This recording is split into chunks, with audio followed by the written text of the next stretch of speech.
कि चेयरमैन नैब जनाब आफ्ताब सुल्तान साहब ने अपने ओहदे से इस्तीफ़ा दे दिया है। ये इस्तीफ़ा आज नहीं दिया बल्कि चंद रोज़ पहले आफ्ताब सुल्तान साहब की तरफ से दे दिया गया था। क्योंकि तोशाखाना रेफरेंस की बात हुई है तो तोशाखाना रेफरेंस पर फौजदारी कार्रवाई का केस आज इस्लामाबाद की कोर्ट में था। इस्लामाबाद की कोर्ट में इमरान खान साहब को ज़ाती हैसियत में तलब किया गया था क्योंकि फौजदारी कार्रवाई का अमल शुरू होना था। साहब अपना आइन जो है माशाल्लाह उन्होंने बनाया हुआ है। प्रेसिडेंट का यहाँ अपना आइन है, गवर्नर्स का अपना आइन है, पॉलिटिकल पार्टीज का अपना आइन है, इलेक्शन कमीशन ऑफ पाकिस्तान का शायद अपना। सादा से पाकिस्तानियों, मेरा नाम रेहान तारिक है और आप मेरा यूट्यूब चैनल और फेसबुक पेज देख रहे हैं। 3 बड़ी इंपॉर्टेंट खबरें जो आपके साथ शेयर करनी है। सबसे पहले अब तक की अहम खबर यह है कि चेयरमैन नैब जनाब आफ्ताब सुल्तान साहब ने अपने ओहदे से इस्तीफ़ा दे दिया है। ये इस्तीफ़ा आज नहीं दिया बल्कि चंद रोज़ पहले आफ्ताब सुल्तान साहब की तरफ से दे दिया गया था, लेकिन इस्तीफ़े की मंजूरी नहीं हो रही थी।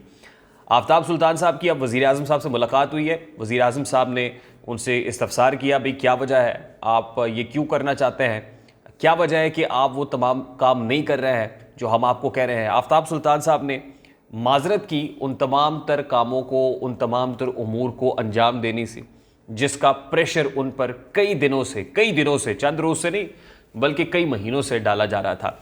अब वो प्रेशर किस किस्म का था, जो प्रेशर कबूल करने से आफ्ताब सुल्तान साहब ने माजरत की है, उसका भी जिक्र करेंगे। लेकिन मुझे कहने दीजिए कि नैब का आफ्ताब तुलू होने से पहले ही गुरूब हो गया है। नैब वो इदारा है जो पॉलिटिकल विक्टिमाइजेशन, विच हंटिंग या अपने पॉलिटिकल अपोनेंट्स के जो विंग्स हैं उनको क्लिप करने के लिए बनाया गया है। इसमें कोई दो राय नहीं है। कहा जाता है सियासतदानों की जानिब से कि एक आमिर की ईजाद थी, आमिर के दौर में ये फ़ाल हुआ। इससे पहले एहतसाब कमीशन था और सैफुर रहमान का नाम सब जानते हैं। सैफुर रहमान आजकल किसके रिश्तेदार हैं ये भी सबको पता है। लेकिन नैब का इदारा ख़ास तौर पे कहा जाता है कि ताले आज़मा ने बनाया। इसका मकसद ये था कि जो पॉलिटिकल अपोनेंट्स हैं, सियासतदान हैं, उनको उठा कर जेलों में डाला जाए, उनको विक्टिमाइज़ किया जाए, उनसे वो काम कराया जाए प्रेशर डाल के जो काम कराना मकसूद है। अब इमरान खान साहब के दौर में नैब को जनाब जावेद इकबाल साहब ने जिस तरह से चलाया है और अपने डीजीज़ के थ्रू किस किस को नहीं पकड़ा, किस किस को गिरफ्तार नहीं किया गया, किस किस को सियासी इंतकाम का, बदतरीन सियासी इंतकाम का निशाना नहीं बनाया गया। हत्ता कि जो बैनुल अक़वामी जरीदे हैं, अखबारात हैं, न्यूज़ चैनल्स हैं, एजेंसीज़ हैं, उन्होंने भी ये खबरें शह सुर्खियों में लगाई कि किस तरह पाकिस्तान के अंदर एक इदारा है जो एहतसाब के नाम पर इंतकाम ले रहा है। लेकिन सादा सी बात यह है और बदकिस्मती ये है कि सियासतदान सबक नहीं सीखते हैं। जिस वक्त आप नैब के चक्कर काट रहे होते हैं, पाँव घिसा रहे होते हैं, जेलें भुगत रहे होते हैं, आप ये कहते हैं कि नैब का इदारा बिल्कुल ठीक नहीं, हमसे बड़ी गलती हो गई, हमें नैब उस वक्त ही बंद कर देना चाहिए था। लेकिन आज जब आपके पास इख्तियार था तो क्या आपने नैब को बंद किया या आपने भी ज़ाती मंशा, ज़ाती अनाद की बुनियाद पर नैब को चलाने की कोशिश की। अब आफ्ताब सुल्तान साहब का इस्तीफ़ा आया क्यों है, उससे पहले यह समझना ज़रूरी है कि आफ्ताब सुल्तान है कौन। आफ्ताब सुल्तान चौधरी सुल्तान टोकेवाला फैसलाबाद के मशहूर उनके साहबजादे हैं और चौधरी सुल्तान साहब की जो औलाद है माशाल्लाह बड़े ज़हीन बच्चे सुल्तान साहब के थे। उनकी एक बेटी थी जो आफ्ताब सुल्तान से बड़ी थी। आफ्ताब सुल्तान की हमशीरा जो बड़ी बाजी हैं वो भी सिविल सर्विस के अंदर, और सिविल सर्विस के अंदर होते हुए उन्होंने अपने भाई के लिए भी बड़ा काम किया। मतलब जल्द से जल्द प्रमोशंस हो गई क्योंकि वो बहुत करीब समझी जाती थी पाकिस्तान मुस्लिम लीग नून के मियां नवाज शरीफ साहब के। तो भाई की प्रमोशंस पुलिस के अंदर बड़ी तेज़ी से हुई और ख़ास तौर पे वहीं पर अपॉइंटमेंट्स रहीं जहाँ पर मियाँ साहब होते थे। अमूमन पंजाब के अंदर इनकी अपॉइंटमेंट्स रही, पंजाब में काम करते रहे। लेकिन उसके साथ साथ ये चीज़ समझना बड़ा इंपॉर्टेंट है कि आफ्ताब सुल्तान साहब ने बड़े धड़ल्ले से कुछ काम किए हैं, एज एन अपराइट ऑफिसर भी किए हैं। उसकी एक ताज़ा तरीन मिसाल ये है, मतलब दूर जाने की ज़रूरत नहीं है। जिस वक्त इमरान खान साहब धरना दे रहे थे 126 रोज़ का, तो उन दिनों राहील शरीफ साहब को एक ऑडियो टेप भेजी गई थी और वो फ़ोन टैप किया गया था ISI चीफ का। और उस वक्त क्योंकि आफ्ताब सुल्तान साहब IB के हेड थे, इंटेलिजेंस ब्यूरो के हेड के तौर पे काम कर रहे थे और नवाज शरीफ साहब वज़ीर आज़म थे, उन्होंने इनको IB का हेड भी लगाया था। अच्छा, ये जो अपॉइंटमेंट थी बतौर IB के चीफ के तौर पर, ये पीपल्स पार्टी के दौर में भी रही है। यानी आफ्ताब सुल्तान साहब जो है वो पीपल्स पार्टी के साथ भी बड़ा क्लोजली काम करते रहे हैं, पीपल्स पार्टी के साथ भी करते रहे हैं, PMLN के साथ भी करते रहे हैं। उस वक्त राहील शरीफ साहब के पास जो ऑडियो टेप भिजवाई गई थी वो आफ्ताब सुल्तान साहब ने बतौर आईबी चीफ आईएसआई चीफ की ऑडियो टेप कर ली थी। यानी ये भी अपने ज़ात में आप यूँ कह लीजिए कि गैर मामूली वाक़या है।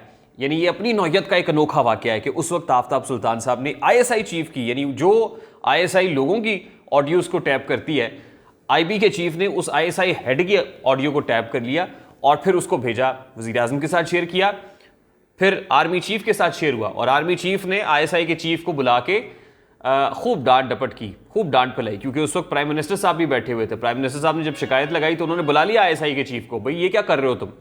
तो ये वो आफ्ताब सुल्तान है। अब आफ्ताब सुल्तान को जिस वक्त चेयरमैन नैब लगाया गया तो चेयरमैन नैब जो है वो कंसल्टेशन के साथ, लीडर ऑफ द हाउस और लीडर ऑफ द ऑपोजिशन की कंसल्टेशन के साथ उनको चेयरमैन नैब लगाया गया। अब आज क्यों ऐसे मुतफ़िका चेयरमैन नैब ने इस्तीफा दे दिया, तो सादा सी बात यह है कि उस चेयरमैन नैब को यह कहा जा रहा था कि भाई आपने चंद गिरफ्तारियां करनी है और उसमें सबसे इंपॉर्टेंट गिरफ्तारी आपको पता है इमरान खान की है। और तोशाखाना केस तो सीधा सीधा, क्योंकि नैब उसको प्रॉप कर रहा है, नैब के पास है। फिर इमरान खान साहब के कुछ अजीज़ साथी रुफ़का हैं, करीब एलाइज़ हैं, उनकी गिरफ्तारियां थी। अब आफ्ताब सुल्तान साहब ये कह रहे थे कि भाई वो जो कुछ करेंगे कानून के तहत करेंगे।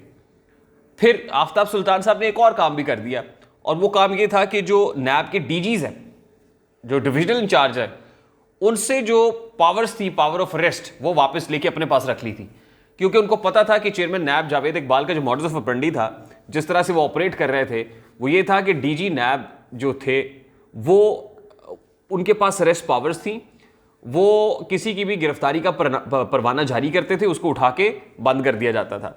तो आफ्ताब सुल्तान साहब ने डीजीज से वो पावर्स ली और अपने पास रख ली कि भाई डीजीज कोई गिरफ्तार नहीं कर सकेंगे, नहीं तो अदरवाइज तो आपको पता है कि डीजी नैब लाहौर जो है शहजाद सलीम, वो बड़े बदनामे ज़माना रहे इस हवाले से, कितने काम उन्होंने किए हैं लाहौर के अंदर।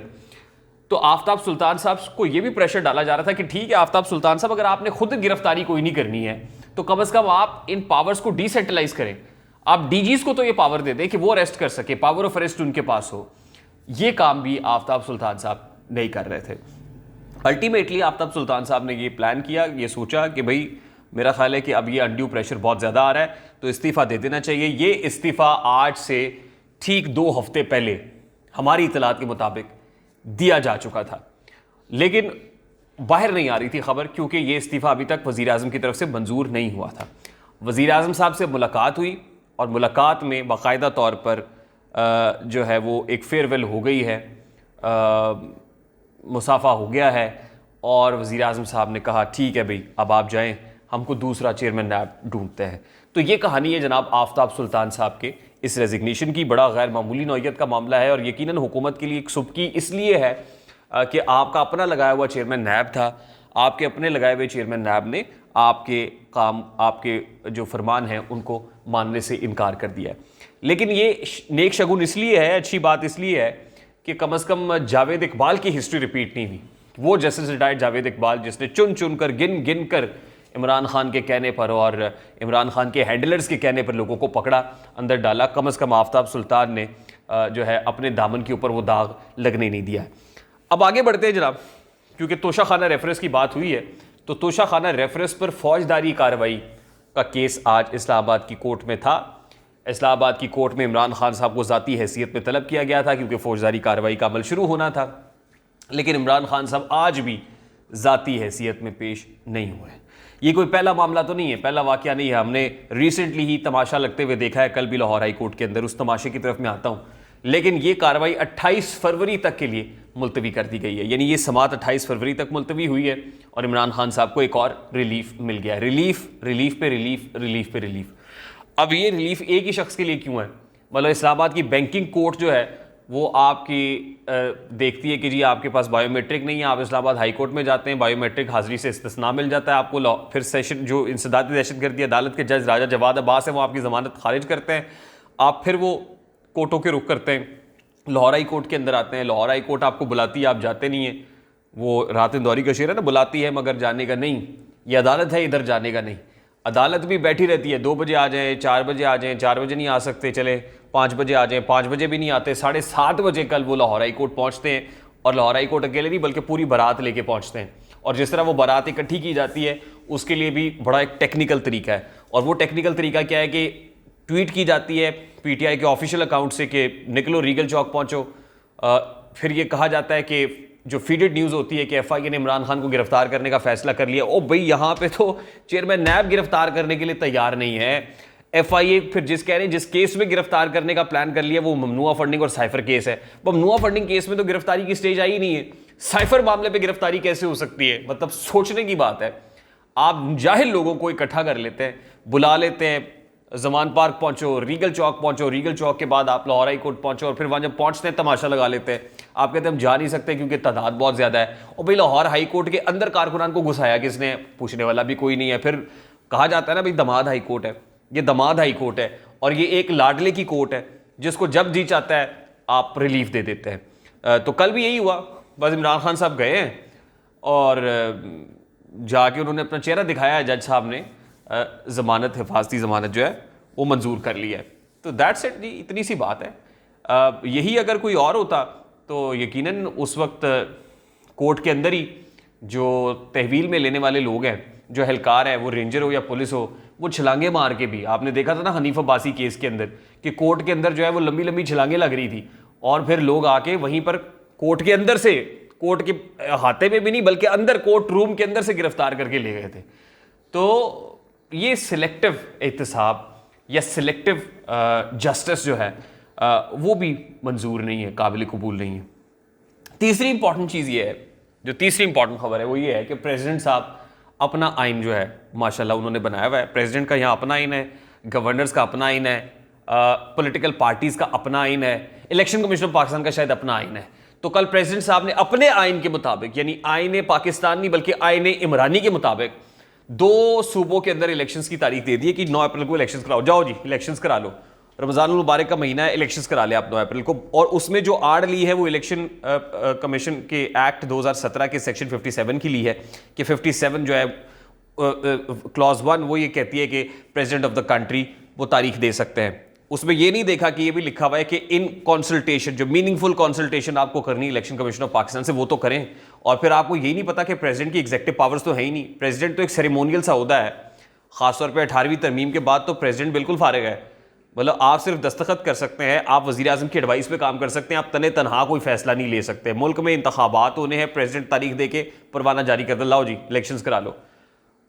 प्रेसिडेंट को खुद अपनी पार्टी के अंदर बहुत सारे प्रेशर्स का सामना है। उनको कल एक थ्रेट था, शेख रशीद ने तो ये कहा हुआ था जी पीर तक आप कर दें नहीं तो इस्तीफा देके घर जाए। शीरी मजारी ने स्टेटेड पोजीशन है, प्रेसिडेंट साहब चुप क्यों बैठे हुए, कुछ तो करें। फिर इमरान खान साहब उस प्रेसिडेंट को जो नॉन पार्टिजन होना चाहिए उसको जमान पार्क तलब करते हैं, अच्छी जो है ना वो खिंची लगाते हैं, कान भी भरते हैं, खिंचाई भी करते हैं, और प्रेसिडेंट साहब जाके अपने ही आइन के मुताबिक फैसला कर देते हैं। तो अब वो खैर वो उसका जो रद्द-ए-अमल आना था वो तो आ गया। इलेक्शन कमीशन ऑफ पाकिस्तान का बड़ा इंपॉर्टेंट इजलास भी हो रहा है, उन्होंने कहा है कि जब रिटर्न में हमें मिलेगा तो हम इसके ऊपर रिस्पॉन्ड भी करेंगे। तो अभी at this point in time ये मामला फिर कोर्ट में ही जाएगा, सुपीरियर कोर्ट के अंदर, सुप्रीम कोर्ट ऑफ पाकिस्तान के अंदर, क्योंकि एक आइनी बहरान खड़ा हो गया है और फिर आइन की तशरीह हमने कोर्ट से करानी होती है। तो कोर्ट ने जिस तरह आर्टिकल 63A की तशरीह की है, लग ये रहा है कि सूरत हाल यहाँ पर भी मैच तो पड़ेगा, और मैच जब पड़ेगा तो वक्त भी लगेगा। और चैलेंजिंग बात यह है कि 90 रोज़ के अंदर तो इलेक्शंस हो नहीं सकते। इस वक्त at this point in time नज़र नहीं आ रहा कि 90 रोज़ के अंदर इंतखाबात हो जाएंगे। ये मैच अब आगे ही जाता हुआ दिखाई दे रहा है। तो लेट्स सी व्हाट हैपेंस। ये 3 इंपॉर्टेंट न्यूज़ थी आपके साथ शेयर करनी थी। मुझे रेहान तारिक को इजाज़त दीजिए, अपना बहुत सारा ख्याल रखिएगा। अस्सलाम वालेकुम।